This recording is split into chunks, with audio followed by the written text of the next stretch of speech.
Our mind continuously does this. We create and perceive our world simultaneously, and our mind does this so well that we don't even know what's happening. How? We bring the subject into that dream, and they fill it with their subconscious. How could I ever acquire enough detail to make them think that it's reality? Well, dreams, they feel real while we're in them, right? It's only when we wake up that we realize something was actually strange. Let me ask you a question. You never really remember the beginning of a dream, do you? I guess, yeah. So how did we end up here? Well, we just came from the, Where are you right now? We're dreaming? Stay calm.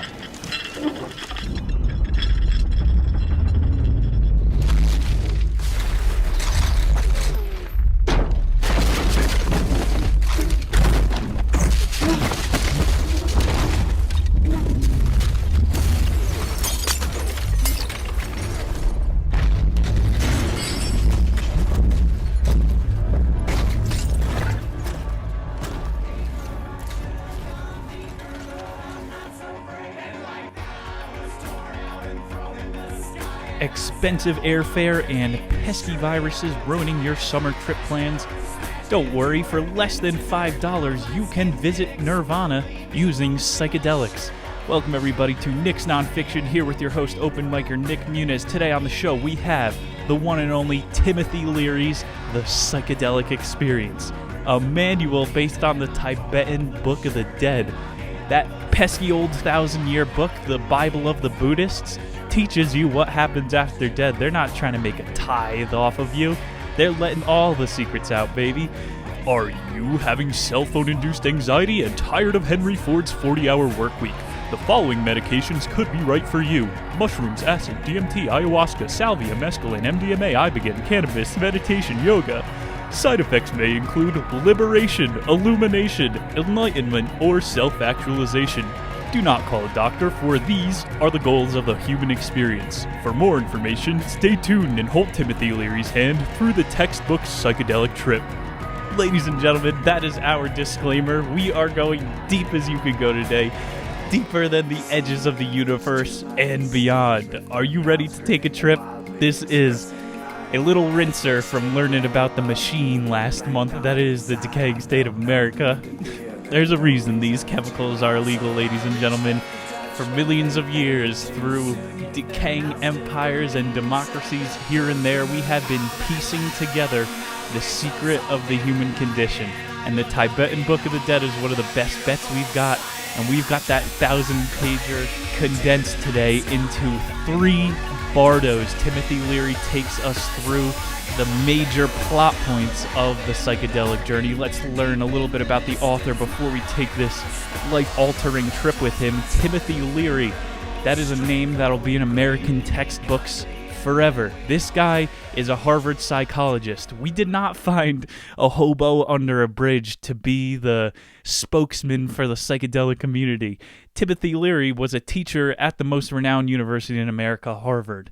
On top of professing his faith, being a professor, he was an author, obviously, psychonaut, therapist, psychiatrist, with ties to the CIA, and we will get there.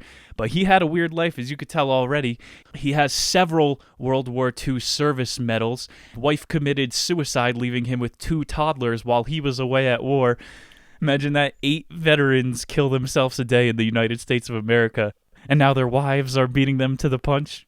In 1963, Timothy Leary and Ram Dass, you've heard that name, but that guy has like Netflix specials on leaving your body. He's done it many times before. He actually just died this past year. But Leary and Ram Dass were teaching together at Harvard, and they both got kicked out for dealing acid to the kids. Some of their projects included the Concord Prison Experiment, and I mentioned this last show, on our last consciousness show. They were able to, Timothy Leary, in like 80 double-blind placebo cases in this Concord Prison Experiment, they were able to cure lifelong alcoholism and smoking addictions with hallucinogens. And they also have been able to reframe the mentality of prisoners. The normal recidivism rate, you go back to jail 75% of the time. That's most people don't quote, learn their lesson. Timothy Leary is teaching the best lessons you can. He is quoted saying mushrooms are the best teacher. It brought that 75% recidivism rate down to 25. Magic chemicals we're talking about today. And I mean, at this time, LSD wasn't even scheduled. It was legal to be doing all this. Why was it made illegal? We know from the show Albert Hofmann was the crazy Swiss scientist who synthesized LSD for the first time, but psilocybin has been the stoned ape theory. We have been using these chemicals since we were cavemen, and they have proposed theory that is where human language came out of. After Hoffman came Leary, and he was traveling around with the Dead, the Grateful Dead, the electric Kool-Aid acid test, taking buses around America and dosing people all over the place. He was turning on more minds than anything. They said like the synthesis of the atom bomb came about the same time of LSD, and they called it the atom bomb for your mind. He's credited with waking people up. They have better names for it back then. Timothy Leary coined in the 60s when he was traveling around the country that catchphrase, turn on, tune in, drop out. And at the end, the third bardo is all about set and setting for your trips. So he's laying out the best possible trip. He's not trying to get you lost in hyperspace. This is going to take you all the way to the furthest galaxies in the cosmos and then put you back on your couch. Leary's the best travel agent for your June trip. During the late 60s and early 70s, he was arrested enough times to see 36 prisons around the world, and Richard Nixon considered Timothy Leary as one of the most dangerous men in America.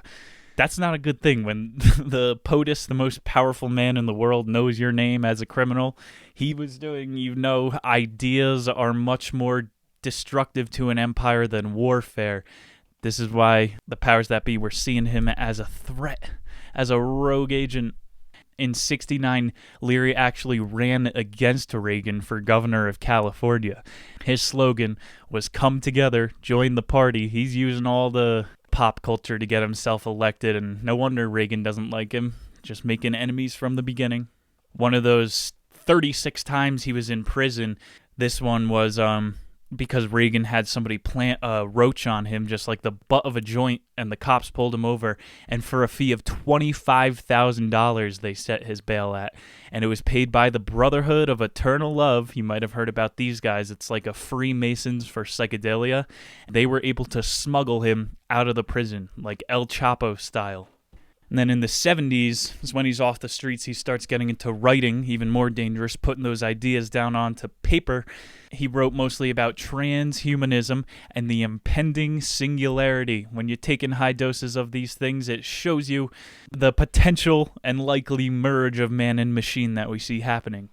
And then Leary wound up his later years of his life, 76 to 96. He lived in Laurel Canyon, which we know has many deep, dark ties to the deep state. A lot of the film industry is there. It's where you hear of Jim Morrison's dad working out of, the Winona Ryder's godfather, and she was in like a couple Dan Aykroyd films. Leary's got ties. No one spends 20 years in Laurel Canyon if you're not doing work with a history like that. At the end of his life, he considered himself, Leary, a touring stand-up philosopher. He's making his own lanes. This book, again, it is a translation, a manual based on the Tibetan Book of the Dead.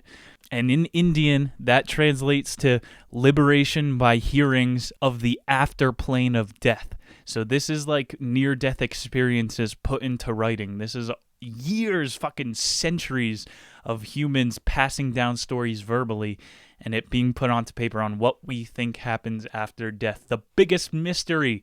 We are hypothesizing on what goes down today.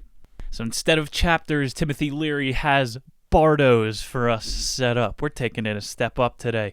Before we take the trip, we got a little intro and then, of course, a little reintegration on the back end that we're going to have to go through. So let's kick this show off with the intro. This section, it is going to be most important to have an open mind during because you are just as much unlearning as you are learning. Unless you are already a self-actualized, enlightened, floating guru, then just tell me to shut up at any point or listen for the reaffirmations. Makes your brain feel good either way. A lot of misconceptions, as we know on the show here. Science delusion, conscious just a couple weeks ago. The conventional science will have to be unlearned if you want to go beyond science. Leary started with sleep, something that every single human does. You can't avoid it. You probably had a dream in your life, hopefully. Sleep is a very different type of consciousness than being awake, which is another different type of consciousness from when you're dreaming. Another book we read on the show, Why We Sleep.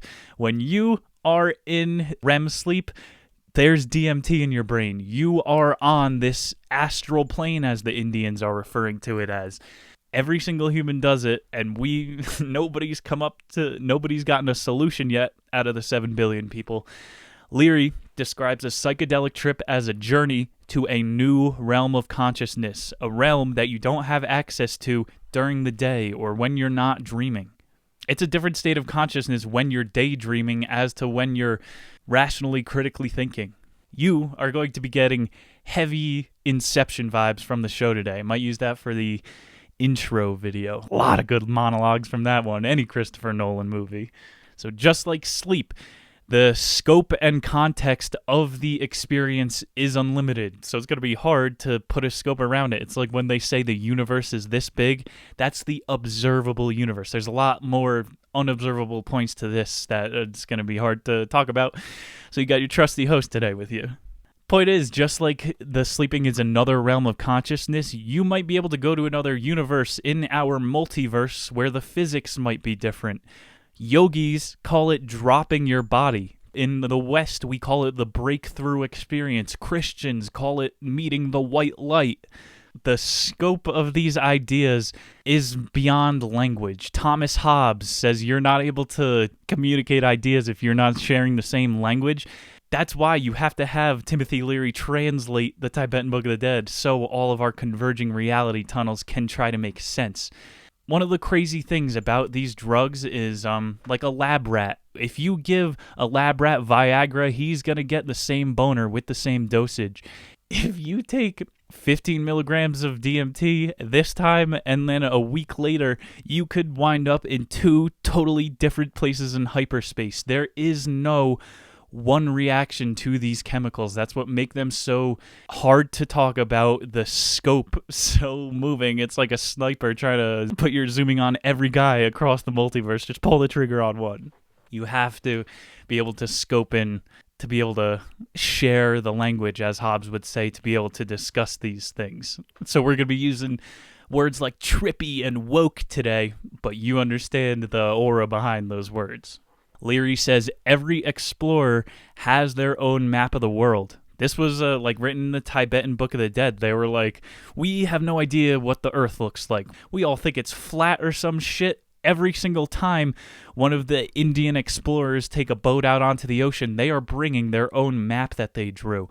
Just like we didn't have time until a couple hundred years ago. Time was bought into the towns by the church. They were like, this is a clock. Now you guys have to obey this shit. Maps are completely subjective. So it's not until we put these words, these universal terms and definitions on things that they become solid. That's the consensus of truth. Sorry to get heavy. That's a deep, tough philosophy in the intro here. What this book should be used for, I mean, we could read it to the deepest levels to extract some philosophy from it, but this is a manual, a launch pad for psychonauts. Leary said read it 3 times before your trip to get anointed. Ideally, if you take out of this book what you're supposed to, you will go into your trip with ego death, so you're not stuck. The book is intended to dissolve boundaries or your preconceived notions. You're supposed to do a little bit of unlearning if you ever want to learn. If you think you learned all the geometry from Khan Academy, you're never going to listen to your 9th grade geometry teacher. You got to unlearn a little bit. A little Platonism, admit that you don't know everything, B. That ego death, that admitting what you don't know, which is completely necessary if you want to break through to the other side. Leary calls this the rebirth, and that is the point of the psychedelics. It's mind manifesting, starting over. Anybody that's came off on the other end of a trip, it feels like your personality had a cold, and you're just now realizing the symptoms, the side effects that you had. So we're going to be going through those 3 bardos. The Chikari bardo, the first one, which is about complete transcendence. You're going to be dropping your bodies, ladies and gentlemen.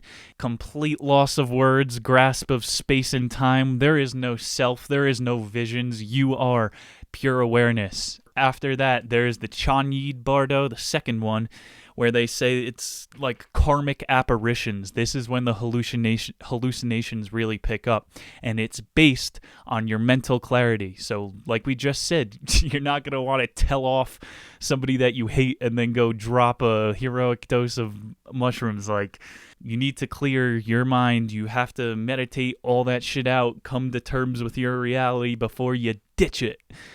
And then that brings you to the third bardo, the Sipta bardo, the longest stage, which is reintegrating, bringing all those realizations back, and you're trying to hold onto as much illumination as possible, like a kid that gets one handful of candy on Halloween.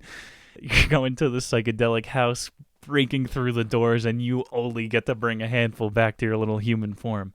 Leary said, these are the 3 bardos that you are tuned into during a breakthrough trip. But during the day, just like how you started with sleep, your consciousness throughout the day is rapidly going in and out of these. And not 100%, obviously, but when you're thinking, you're flipping in and out of these channels. Literally millions of people have made this journey through human history. 99.99999% come back. That's the biggest fear. Everyone's going, but what if it's me? What if it's not me that comes back? What if I get lost out there and I fry my brain? Man, that would be super irresponsible, the person giving the drug. That's why these things should be decriminalized, so you know you're not buying fucking a tab with fentanyl in it or some bullshit. But, I mean, if you're, if you're ready, is the point. He quoted a doctor in the intro here as we wrap it, because he's going to be quoting this guy the entire goddamn book. Dr. Evan Wentz is a neuroscientist, and he sat at the foot of the Dalai Lama for a decade, until he reached yogic success. Evan Wentz, this guy was operating on brains at the canon of the sciences, and he left that to go study Buddhism in India. And he came back a yogi, an absolute master of his craft, and said the American science community, the consensus of science that we rely on now, wouldn't really like, he goes, in neuroscience, we don't have the answers. You have to be brave enough to admit and go learn the answers for yourself. So Wentz is going on to say we are straight up wrong about a lot of our neuroscientific models. Before we blast off, ladies and germs, if you think these are just chemicals that make you psychotic for a short period of time, feel free to tune out. No one has a gun against your head, but I know you're curious, as we all are, what the fuck happens at the end of this ride. Some people have been able to peek behind the curtain, and some people have fried their brain to the point where they have lived behind the curtain for months at a time, and they have brought these stories back. Timothy Leary has condensed them. If you're brave enough to douse your mind with these things, they'll bring you the answers that you're looking for. And it might not come in the form that you are watching, but there's always going to be a takeaway for you. And if you've had the experience before and it didn't go right, maybe you didn't clear your head like you said, whether you have experienced heaven or hell, it's your mind that is manifesting the experience. So the real question is, are we mature enough as people or individuals for this tool? Like I'm saying, you're ready. It's really a question of maturity to be able to use these things. Let's do it, baby. The first bardo, the period of ego loss and non-game ecstasy. You will see in all of these cultures, they refer to daily life as a game. I read recently the simulation hypothesis. The further our technological culture gets, the more we start to go, wait, we're on the big VR game. Literally, the farthest rights of conservatives are the same as the biggest lefties. Everything reaches around to the same conclusion at the end. And with these religions, one of the big conclusions we reach is that this is all a freaking game. Quote here, Corinthians 9:24, a little Bible action. Everyone who competes in the games exercises self-control in all things. Then they do it to receive a perishable wreath, but we are imperishable. Therefore, see, we're all getting caught up in our stupid games. Who has a bigger house? We're all playing World of Warcraft. Chill. Therefore, I run in such a way as not without aim. I box in such a way as not beating the air. Very fucking deep quote, just a little 3-liner from the Corinthians talking about not wasting your time in the wrong aspects of the game, but it shows you even Christianity will admit this is a game to an extent. So the beginning part is about dissolving the self, realizing that paychecks, cookies, Instagram likes, even orgasms aren't real fulfillment. Those are just like when you get a kill in Call of Duty and something pops up. That's the little dopamine release that you get. That's just one of the fun aspects of the game. There are deeper feelings of ecstasy in this game, though, like knowledge, self-actualization, creation, charisma. That'll take your character, your avatar, a whole lot farther. So the first step, when you see that primary clear light, you're at the moment of ego loss. You will know whether you are worthy at that point. And Leary admits even the best meditators, highest gurus have trouble entering a trip with an empty mind. So it is best to have a higher guru, someone you trust there, someone with a net positive karma, he said. He believes in the karmic forces of the universe. Someone who has the same intention set as you, set and setting intention. All that very important comes in deeper in part 3. It's all like mind manifesting. I'm saying if you tell yourself, I'm not going to see the light, I'm not going to make it through, you can manipulate yourself into a hell trip. These are the assertions that you have to make beforehand and stay with it. Just like life, trips are a giant microcosm for life. Fucking set your goals. It's like people say, like, go back to the fucking reality tunnels. Me and a coworker could have the same exact day and I could be living my hell, fucking putting my productivity towards some other guy's goal, and my coworker who had the same exact day can see that as heaven. I got to work today. Same thing happens. Your projections going into a trip. Dr. Wentz described liberation as the nervous system devoid of mental conceptual activity. So it is like you've heard of flow states, theta waves, back to why we sleep. That's what's vibing through your brain when you're able to totally tune out. That's what happens when you're in meditation or when you're on these drogas. Or when a monk or a yoga teacher, when they drop their body, they found people who drop their bodies in MRI machines. It produces the same waves. It's accessing this part of the consciousness. When you see that primary light, all these human thoughts are going to start to dissipate and get quieter and quieter as the vibrations get louder. You'll stop all the information processing and become pure awareness. That's the point of meditation. It gets you there quicker. When you're meditating, the whole point is there's all these thoughts flying around. I hated that kid back in elementary school. Why did I give that girl my sweatshirt? All of these fucking stupid thoughts that you didn't even know you had are going to start flying into your head and be like, hey, entertain this thought. Here's something to get mad about. It's about silencing that bullshit. And if you're in the geometric landscape floating through hyperspace, there's going to be a lot of noise that you're going to have to silence. It's a practice that you're going to get better at.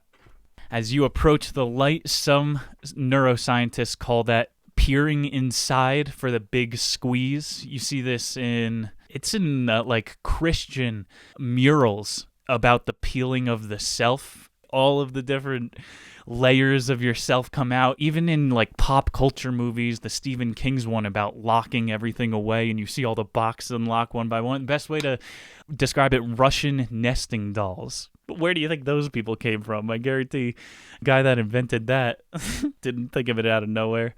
As you approach the light, whether you make it through or not, you're going to feel all these layers of yourself peeling away.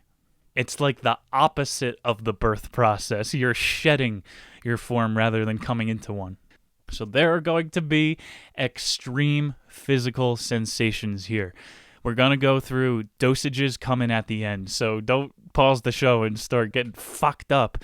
Dosages are extremely important. This is why they were killing people in the 60s with MK Ultra. Dosages are going to be at the end for every single substance you're looking for. But once you ingest, you're going to see the light. You're going to have the physical sensations. Bodily pressure is inevitable. It feels like just feels like a good bodily pulse, and that's going to keep getting stronger. You're going to get clammy, and Inside of that is a feverish heat, so you're cold to the touch but warm on the inside. You hear of meditators who can control their body temperature. The Wim Hof guy, he just breathes. He doesn't do any psychedelics. He meditates on his breath, and then he's able to stay under ice water for like 5 minutes. Your body temperature is going to be going whack. One time I went by the Boulder Creek in the middle of winter. Boulder, Colorado, biggest hippie population maybe on the planet Earth. These people were doing group meditation, sitting in a circle, probably 20 strong, breathing and chanting. And then their chanting got really loud. I was like, I got to stop and watch what these motherfuckers are about to do. They all got up and ran into the ice-cold river. And they were all screaming, ay, ay, ay, like monkeys splashing around. But none of them seemed cold. They went back without drying off and sat and breathed and meditated more. When you're in these states, you're getting fucking superpowers, man. You can turn into Flame On. What's that guy's name? The Human Torch. And then, at the end of all these physical sensations, you are going to feel the pressure in your head and then in your ears. That vibrating, whatever hurts, it's that magical noise. Once that vibration reaches the baseline, whatever it sounds like, it can't get any louder. It will, but once it can't get any louder, you might drop your body. Watch, like the intro for the Doctor Strange I used on the Last Conscious video. Watch Mind Mischief, Annihilation. That movie had a good scene from it. It's best going to be described in cinema, not through me talking about it, but you're going to fly out of Earth, wherever you were, you're flying off that couch. This is why, like, near-death experiences, people say they see above the room all their loved ones sang their vigil over their body. You dropped your body. You're flying up. So, you're going to feel a lot of nausea if you're one for motion sickness here. Leary says that is controllable with experience, the nausea. The better you get with going with the flow, with relinquishing to the river and floating downstream, the less you're going to get physically ill. One of the big pro tips that Leary had at this point when you're feeling all these physical sensations is to have a pre-recorded voice of yourself giving you instructions. All right, breathe through this. You knew this was coming. Just listen to yourself through it. And Leary said most people get stuck in this introductory period. Maybe they didn't meditate hard enough. Maybe they didn't ingest enough of the chemical. But to reach nirvana, to reach that astral plane, you got to blow out the frame. Whatever you think you're looking through, that's no longer your frame of reference. That's how you could tell whether or not you dropped your body, you made it to the other side. And you'll fucking know once it happens. It's going to bring us to step 2, the secondary clear light, which is seen after ego loss. You feel a big wave energy flow. That's the body drop I'm saying. And not everybody, but some people commonly have reported you'll float through hyperspace, legitimate space, like stars, dark matter, fucking the Kuiper Belt, all of that shit, real space. But it's different for everybody, and it's different every single time. Sometimes you're traveling through the world of the forms, as the Greeks called it. You've seen these videos online, the trippy videos, where it's like flowing geometric patterns. Could just be another layer of reality or the foundation of the matrix that's being projected. Some people go there when you drop it, when you hit the wave energy flow. Wherever you go, you're going to be floating in space-time somewhere, so just enjoy the ride. At this point, every single fiber in your consciousness is drenched with orgastic creativity.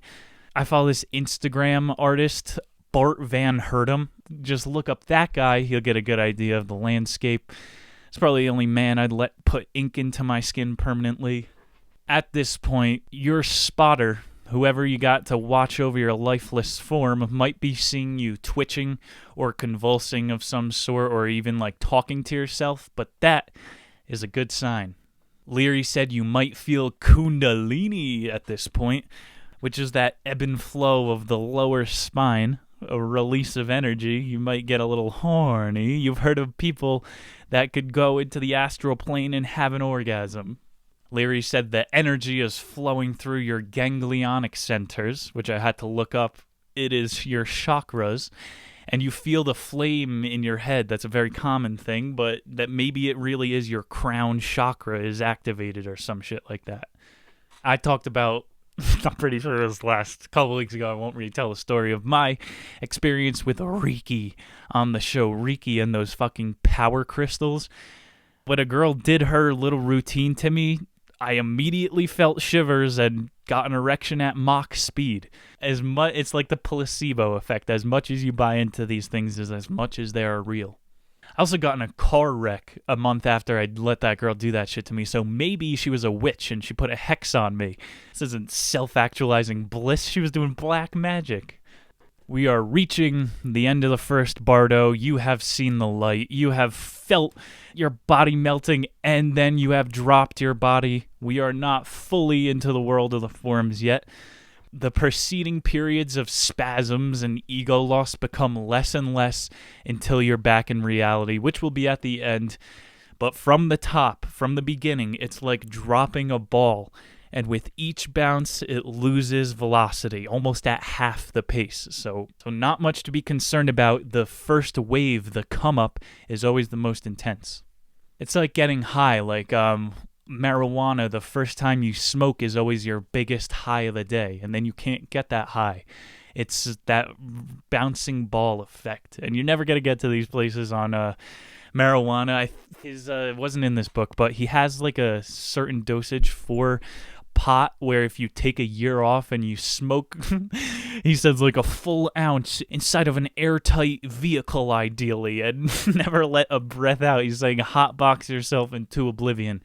That would be the only place to get there on weed. Sorry, 12-year-olds.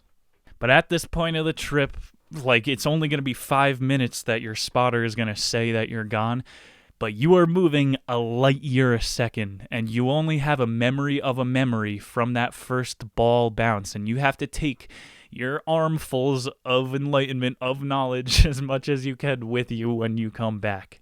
That's why the people that are brave enough to go back into these realms and bring that matter back into words for us is extremely valuable, should be funded by the government and championed by every human rather than being tricked into thinking they're no chemicals. These were put on earth by God for us. God damn it.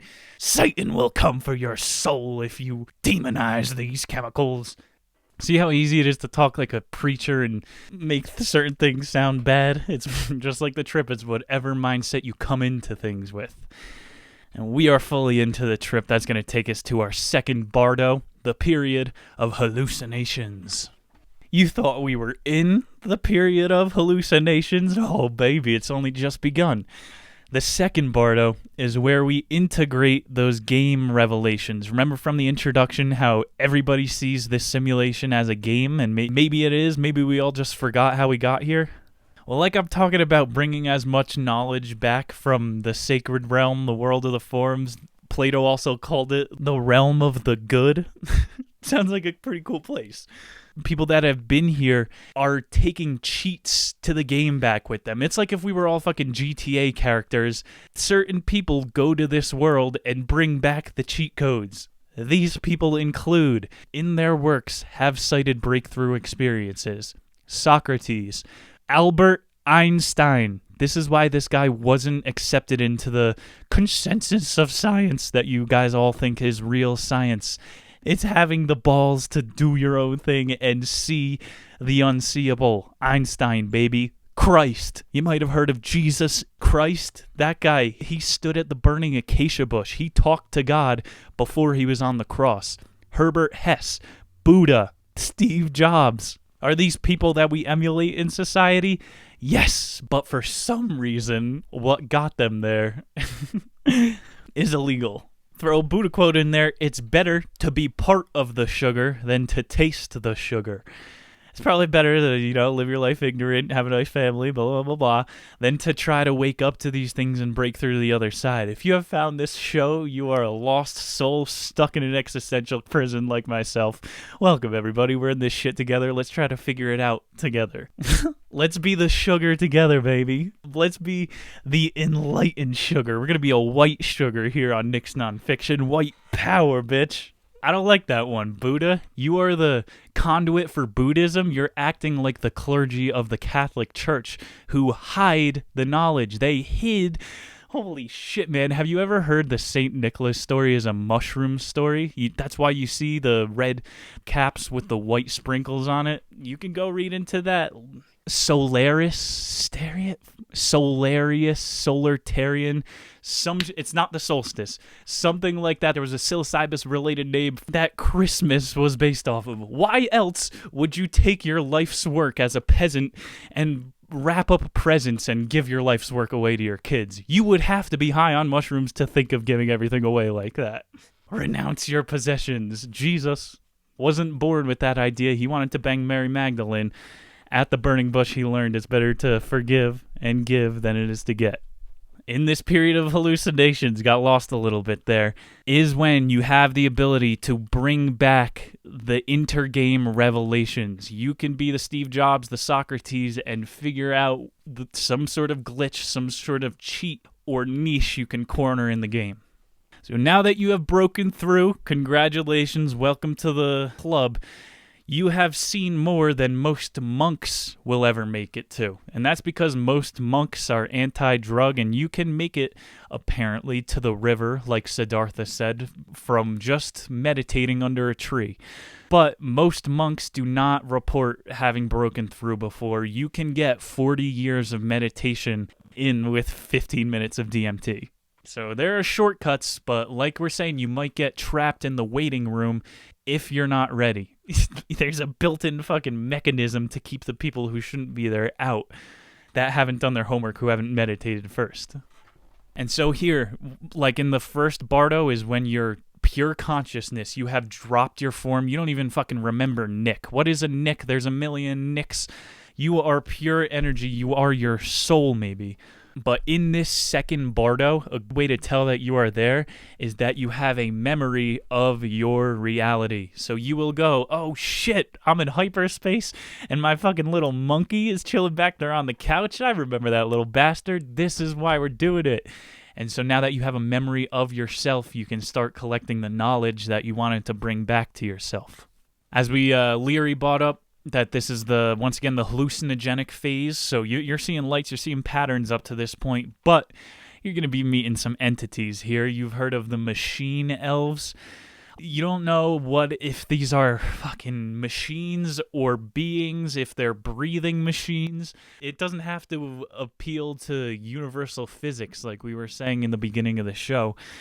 Maybe life can exist within machines. Have you ever seen, it's literally called The Music Scene. It's a fucking pretty good song too, but it's about humans becoming machines. One of the biggest psychedelic art pieces that gets repeated without collaboration. You and me will draw the same thing if we trip and don't talk to each other.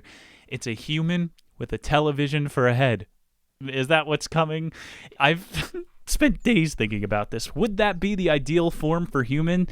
Da Vinci was obsessed with the Fibonacci sequence, the underlying beauty, and how it is sacred, it's godlike.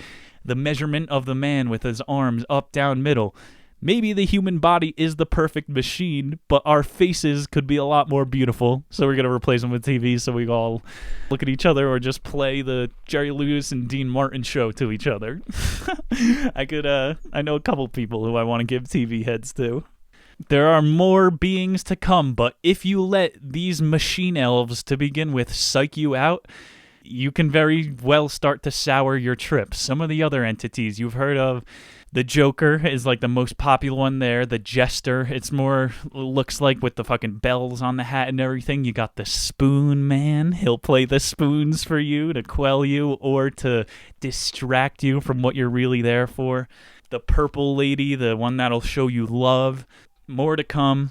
Leary says choices will arise at this part. So you have a little bit memory of yourself and you'll be able to make a choice with your own human pathology in this realm. It's just deeper levels of revelation you can have for yourself because, again, this is all your subconscious. That's a big thing to say. Like psychonauts, we're at the middle of the show, the real ones have stayed. Psychonauts like to think, this is another fucking dimension that we're all going to, bro. But maybe the scientific route would be saying, The human lattice of the mind is similar, but to a degree. So we all have this structure of an experience that happens, but with slightly different characters. Our brains we're all human, we have the same DNA. That's why we see the same figures, but they'll say different things. You can make different choices, as Leary is getting to. You will not be able to confront these beings when you are in this form. You're along for the ride. It's not like you're fucking walking around dreamland. You have no body, bitch. You're floating through this realm. You're not going to be able to confront them. If this demon wants to come wipe your face off, he's going to make it very apparent. Another one I like, man. This is a period of hallucination part of the trip. Dan Deacon's When I Was Done Dying. Beautiful, dude. And like I've said, it ties in perfectly. You're going to have to make decisions. The tagline of that song, it's the chorus. I should have gone deeper, but I'm not so brave. Maybe your first time flying through hyperspace. Sit back, enjoy the show. But next time, that demon that's eyeing you up, that's probably one of your subconscious things that you have been avoiding. You will literally have the ability to confront it in a manifested form. These are extreme tools that you can use to help, or you can just float through, go for a ride. Know what I'm saying? Literally, that entire song, it takes you through the Tibetan Book of the Dead from the start of the trip to the end. And then the earth looked at me and said, wasn't that fun? And I weeped out and said, I'm sorry if I hurt anyone. And without even thinking, cast me into space. But before she did that, she wiped off my own face. She said, better luck next time, don't worry so much. Without ears, I couldn't hear, I could just feel the touch. As I fell asleep soft at the edge of the cage, I should have gone deeper, but I'm not so brave. Dan Deacon, what the fuck? How could you pop off that hard with that song? Those lyrics you could listen to a million times will sum up the psychedelic experience. If you try to impose your will in this place where your will means nothing, you could really get lost in a hallucinatory whirlpool. Let the drug, as I said before, it will show you what it needs to. Don't try to steer the ship upstream, float along. Leary says at this point, peace acceptance is necessary. You're going to have to surrender to the optimism. And it's usually easy for most people because as you have the memory of yourself, you realize you're temporarily removed from the world of game. So enjoy it. All of those, I have bills, I need to take my girlfriend out for dinner, I need to pick the kids up, all of that, all of those stupid game things that we put on ourselves here, it's blissful. It's like some people are never able to stop worrying, and so when you're here, you are not able to worry. If you are still worrying, you're going to be in the deepest depths of hell, which is your mind that you have created for yourself. Leary said, if the person is screaming or gargling, you can touch them. That usually helps. What helps best is putting your hand on the back of their hand, or you could put your head in their lap. Usually signals to them in whatever subconscious state they are. Oh, there's a person here. Stop flailing around. Leary's explanation of this is like the apex. Every shape and form a human can conceive is whirling by. Nothing exists except the consciousness that gives you life, so focus on that. Again, him saying enjoy it. Don't try to be the cave explorer your first time, the psychedelic splunker. At this point, if you let go completely, you are bordering the truth. Whatever that is. Like, you know when you have a really good realization and you're just inhaled, smiling across your face, your brain, it feels like is firing. I feel like there's a pinball machine when I have a really good realization. That is the feeling that you have when you are there because you know this is the truth. No one could ever tell you otherwise. Like here on Earth, it would make so much sense for someone to sit me down and tell me, you see, you're just this celled organism. You were born to this woman and you're going to die and then you're going to be eaten by worms. And a priest, a mother, a scientist could tell me that. And I go, yeah, okay, sure. But you always know, why does it feel like I'm being watched? Why does it feel like I know that I'm fine, that I'm going to be okay, and that I'm going somewhere after this? Because that's the truth. And when you're in that place, you're borderline with the truth. In the second vision he called of the second Bardo is called the intellectual aspect, and he calls this the life stream is flowing. Again, the aforementioned river by Siddhartha. Timothy was reporting, if you go far enough down the river, some people report coming back curing common colds as common or much crazier ailments. So maybe like Christ, who was just walking around, he potentially made it over to India too, they think, in the lost years, but he might have been holistically healing people using some of these medicines. The third vision he calls the fire flow, or the internal unity. You're going to be able to merge with some of your old problems type of deal. Everything's throbbing together. Again, that realization from before that everybody is one. I've lived your life, you lived mine. The Tibetan Book of the Dead, the whole theme of that in the third vision there. We are in the meat of it right now. Vision 4, the wave vibration structure. You might be seeing some of the sacred geometry, some of the intergalactic machinery, however you could try to put it into words. Aside from visuals, the sound is absorbed rather than heard. You don't have any ears, you're absorbing all of your senses. The fifth vision is the vibratory waves of external unity. So now it's going outwards. You are one energy packet, but you are letting the consciousness flow outwards. Again, it could be liberating or hellish if you deny it. If you made it this far, you are surrendering. Vision 6, the retinal circus. This is some of your last licks, the final reveal. Symbols will change into the things they're symbolizing. Thoughts are music. Your brain can be looked at as like a desktop interface or your entire life. And then Timothy calls the seventh vision, the final one, the magic theater, which is a play of heroic figures, demigods, superhuman spirits. There are some abandoned apparitions, people that got lost in the spirit world. They're stuck in your basement too. This is when people report like, my life flashed before my eyes, or I was taken from a single-cell organism to the future of humanity. This is a common part in the what he calls magic theater. For some people, it will produce the wrathful visions or just nightmares. The wheel of ignorance, like Buddha's wheel in the sky is supposed to be for enlightenment. He calls this the wheel of ignorance and disinformation, and it spins faster over time, as does technology. You know, contrast in the universe, for as good as there has to be bad. Because of all the sheer terror and awe of the figures produced, it might be hard to recognize the patterns, but they're flowing into you, flowing through you, flowing out. Fear stops. Rationality stops. Ending this chapter, Bardo saying, if someone isn't prepared, if you don't think they're ready to experience that, any of that, have them read this. It could save them from looping pretty hard, or just go into those nightmare wheel of ignorance. Takes us to the third Bardo, the period of reentry. You will be starting to realize everything was a hallucination and you are safe once again. You remember, everything comes back to you. Ideally, you can continue under this perfect enlightenment, but again, it's not going to last forever. It's like you just got a car wash, and as soon as you pull off the lot, all that game theory, your calendar comes back into your mind, all that shit pops back up.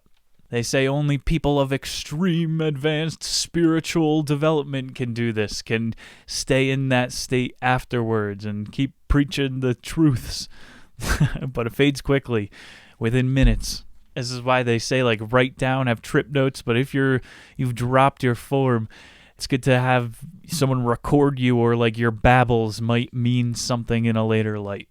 50% of the trip time is spent in the period of reentry. So the longer you wait, the more graceful the reentry. Even if a good trip did go bad, but all trips will have good and bad elements, this is the time that you can make sense of whatever difficulties you went through. You think you gotta now start doing your push-ups, quit smoking, quit sugar, do nothing, stay calm, be relaxed, reintegrate, let everything settle. You gotta think it through 100 times. He says at this time you'll be able to start verbalizing again what you're feeling.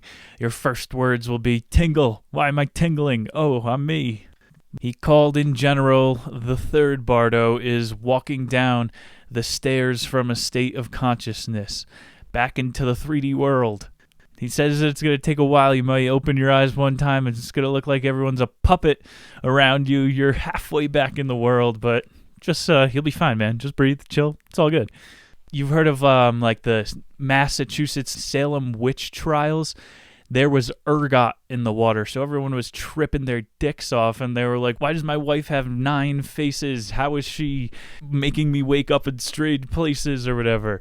They had ergot in the water. That's the same thing that's in all these chemicals. And those are the reported visions of demons that exist through Christianity and stuff. Because if you were Operation Sunset, one of the CIA dosing studies, and they don't let you know what's happening, you would just think you're going crazy, and you wouldn't be able to make sense of everything that went down. It's as much preparation on the front end as the back end.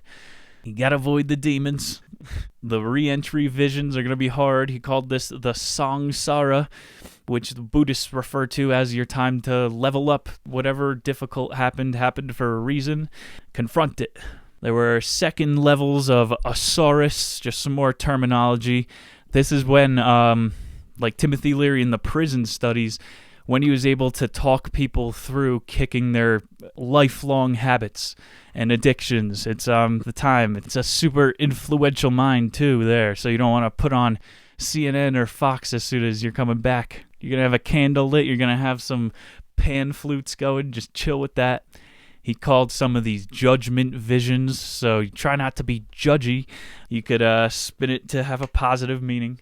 But there's positives, so many positives here. Having this experience is liberating, knowing there is no devil counting up all your sins. People live in fear their entire lives, and it eliminates the fear factor when you return. Leary reported sexual visions will go down here. Maleness and femaleness will become evident to you. Pretty cool how you cannot believe in the matriarchy, or you cannot be sexist when you are reintegrating. Leary called it for like 24 hours. There is a post-session personality. All of those things can just go back to normal. You could just slip into all your bad habits again, or whatever habits you were trying to change. Nothing will last forever if you don't make it. So take it slow here. Enjoy every second of the rebirth, the passion, all the wisdom, and rediscovering things again for the first time. We are getting to the conclusion here. He called these technical comments about psych sessions. First and foremost, this thing, again, is a manual, so it's meant to be ingested before your drugs are, whatever you're doing, your meditation is done. You probably even looked up on WikiHow how to meditate for the first time. I had to WikiHow how to breathe. I have to WikiHow how to poo. I have to WikiHow how to how sometimes. It's June, we're planning trips. You are planning your session. You got to plan your trip out. Otherwise, you wouldn't go to a foreign land knowing absolutely nothing about it. That's the irresponsible stories you hear. People that are just like, yeah, I'm going to go to Cabo with a fistful of money and try to get all the hookers. And that's the person who buys a sheet full of acid and shoves it in their dumbass face for the first time and ruins it for everybody. Jumps out a window or gets pushed out of one in Operation Wormwood. So planning is absolutely crucial. It is make or break. Just like going on a very long trip, there's personal growth to be attained. I like to refer to traveling, going to a place that you're not from, as a perspective enhancer. That term applies perfectly to this psychedelic experience. Dosages, we promised we would get in so everybody's being safe. Not that I would ever recommend these things. This is what doctors say. LSD and psilocybin are going to kick in from the 30 minutes to 1 hour range and will last from 8 hours to 12 hours. You got to take 2 days off. He's saying have a long weekend. No responsibilities or come to term. Get everything done like a badass beforehand. You don't want to take more than 200 mics your first time if it's something clean. For shrooms, he said 5 to 6 grams. Holy shit, this guy is truly a psychonaut. Go for an eighth. Take it easy. Take half. Always take half first. He said DMT, you're going to want to smoke 25 milligrams. That's 15 minutes in and out. 40 years worth of meditation in 15 minutes. Anxious people, he said, can take a small dose of their anxiety medication before. Xanax, I've seen people in college go and take these things like all of the benzos in the middle of a trip and it'll cut it out. So he said Librium, because everyone's got Librium lying around. Your plug has Librium, right, Leary? Thorazine is also known to cut the effects of a trip. They have like Thorazine tents in like Burning Man and stuff like that. So as much as that planning is with the dosages, with your maps going in, you need the best set and setting. Again, do not have someone that you just told off watch over you. You should be away from all your normal interpersonal games that anchor you here, especially that'll keep you in the waiting room. You got to drop all of that, be in a creek, go out. That's like where those crazy people do. You ever seen that Hamilton Morris Vice show, Pharmacopedia? He goes to the middle of the Amazon rainforest and he'll ingest any fungi he sees on the ground, and he like wakes up with his face half underwater one time. He's like, man, I could have died, and the most dangerous thing here is water after all. It's not the message of the show. We're giving you maps today. Set and setting is very important. Leary said any time of day that feels best for you. You're a night owl, do it at 3 a.m., the creepiest hours of the night, or in the morning if you want to hear the birds chirp. You're not going to want to go in with a full belly. Do not have your trip after you took a trip to the vomitorium. You're going to want to have, some small fruits maybe afterwards, but you'll have examined every one of your eating habits in hyperspace, and you'll know on the back end what you're craving in that moment. You don't need to have a friggin' whole turkey in the oven. In the guise of set and setting, your guide, your trip sitter, that is a given. Everybody knows you should have a trip sitter.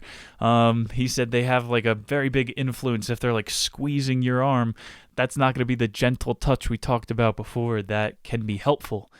And so don't think of it as like your friend's older brother that you bought pot from in high school and he had like Slayer playing and goat skulls on the wall and creepy shit. The shaman in human history was the most coveted position, the most badass person around the fire. He got to give people a second chance at life. He was the fucking gatekeeper of rebirth.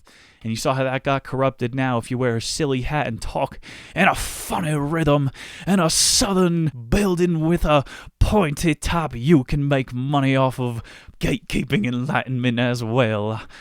This is a sacred position, being the shaman, being someone who turns someone on. So Leary says on the front end, again, most importantly, doing your homework, talking to others who have taken the trip, who have been in these situations, is going to prepare you more than you can. Even psychedelic writings from people like Aldous Huxley, he's the Brave New World writer, definitely suggests that he wrote The Doors of Perception. Maybe I've heard of that band. Keep your expectations practical, as you should for anything in life. That'll be a lesson everybody learns. Hard one to learn. I don't know a damn thing about it. It's all about blowing out the frame. That's how you could change your life more than anything. You could be sober from birth to death. If you just have a positive perspective, change your frame of reference, it could change more than anything. Corny way to end it on. But that's going to do it. Ladies and gentlemen, he had some chants at the end, but you could Google it. I sung for you earlier in the episode.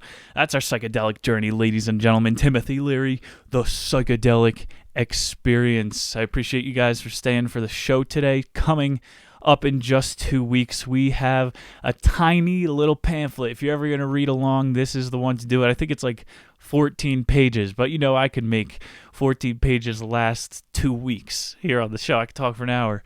This book is it's like a handbook into free market capitalism. This little motherfucker blows your mind. What is in everybody's pocket? The cheapest item that's made out of 5 different natural resources, a pencil. How does this thing cost nothing? You could ask the nerd in the classroom and he'll hook you up with one of those ones with the the super erasers that you could put on your pinky and act like it's a hat for a toad while you're supposed to be taking a test. That pencil should cost $1 million. People literally used to, in medieval times, pay like a year's wage for a pencil. Most people didn't know how to read. Nobody knew how to write. Pencils are amazing. Pencils are going to teach us all about free market capitalism. and how if you have one person seizing the means of production, see what we're hinting at, it leads to genocides, 1900s, the biggest century of genocide, all because you didn't sharpen your pencil right. You need to listen to this show coming up in just 2 weeks. Thank you again, guys. Thank you for tuning into Nick's Nonfiction. Go tune into Harry Shit on Instagram. We're pumping out the good memes every single night. I'll see you all next time. Peace.